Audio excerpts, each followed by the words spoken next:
Nous sommes au Salon des entrepreneurs de Marseille pour la 3e édition et j'ai le plaisir de recevoir Charlotte Journobord. Bonjour. Bonjour. Vous êtes la fondatrice de Wishiban, une application présentée comme un assistant shopping, si je ne me trompe pas. Est-ce que vous pouvez un peu nous pitcher Wishibam ? Alors en fait, Wishibam, moi j'aime bien dire que c'est la première vraie boutique mode et beauté en ligne. Pourquoi la première vraie boutique en ligne ?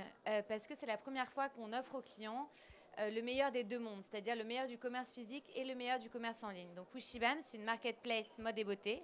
On référence 2500 marques, donc à peu près 500 000 produits.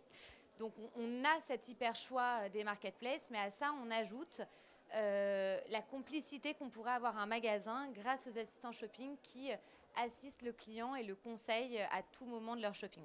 Ce qui est intéressant, c'est que c'est une entreprise que vous avez reprise à la demande de votre père. Exactement. Est-ce que vous pouvez nous expliquer comment ça s'est passé, comment vous êtes préparé aussi à cette succession ? Ok. Alors en fait, comment ça s'est passé ? J'étais en vacances avec mon père, je faisais du conseil en stratégie et donc lui, il avait monté avec des amis à lui une application qui s'appelait Zoomdle qui faisait du flash and buy. C'est-à-dire que grâce à une technologie de reconnaissance d'image, vous voyez quelque chose qui vous plaisait dans les échos et vous le preniez en photo et puis ça le reconnaissait, vous pouviez l'acheter directement sur l'application. Déjà dans le commerce. Exactement, déjà dans le commerce.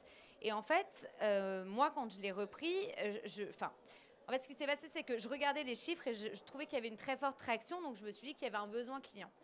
Et donc, du coup, je leur ai donné des pistes d'amélioration et au bout d'un moment, ils m'ont dit « T'es gentil, soit tu le reprends, soit on l'arrête parce que tes pistes d'amélioration, si t'es pas là pour les mettre en place, ça marchera pas. » Et en fait, très vite, je l'ai repris parce que ça m'amusait beaucoup plus de monter une entreprise, enfin de reprendre une entreprise que de faire des slides en conseil en stratégie.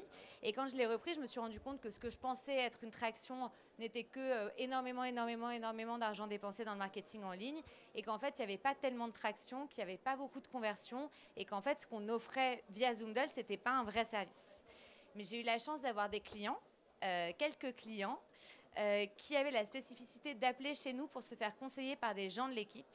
Et c'est à ce moment-là qu'en fait, j'ai compris que on achetait en ligne parce que c'était pratique, mais dès qu'on ne savait pas exactement ce qu'on voulait ou dès qu'on avait envie d'avoir une expérience d'achat ou dès qu'on avait envie d'avoir une relation humaine avec quelqu'un et d'être écouté, eh ben on allait en magasin. Et donc moi, je connaissais très bien le retail puisque mon père est un retailer justement. Et depuis que je suis petite, il me répète l'amour du client, c'est ce qu'il y a de plus important.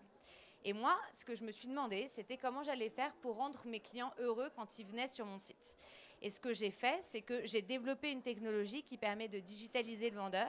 Et donc, à la demande du client, on l'écoute, on le conseille et on lui propose les bons produits faits pour lui via notre site. Mais donc, on a tout un tas de demandes via cet outil-là. Vous avez donc tout changé dans l'entreprise. J'ai changé le nom, j'ai changé le concept, j'ai changé l'équipe, j'ai tout changé. Qu'est-ce que ça représente en termes de marketing, peut-être d'image, de changer de nom, de changer l'entreprise ?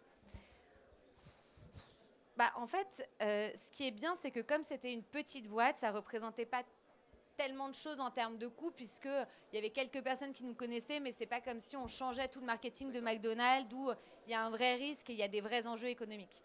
Là, en gros, j'avais quelque chose qui marchait moyennement, j'ai tout arrêté et je l'ai repositionné différemment en faisant du marketing gratuitement pour le coup. Vous avez récemment intégré Station F à Paris. Qu'est-ce que ça change pour Wishibam et pourquoi vous avez intégré Station F et comment ? Alors en fait, j'ai intégré Station F parce que je fais partie de l'accélérateur de vente privée. Parce qu'on a fait, donc Wishibam, c'est une marketplace mode et beauté B2C, donc mes clients, ça peut être vous. Et donc en fait, quand on a développé cette technologie, on s'est rendu compte que ça répondait à un vrai besoin des e-commerçants au global, puisqu'il y a des gros sites marchands qui nous l'ont demandé en marque blanche. Et comme on a voulu aller beaucoup plus vite et offrir aux clients de façon globale, en fait, modifier les modes de consommation en ligne, on a décidé de développer ça en marque blanche pour vente privée et pour le tester là fin novembre. Donc Station F, le téléphone il sonne plus souvent qu'avant ? Non. Voilà. Merci beaucoup Charlotte Journobord. Merci beaucoup.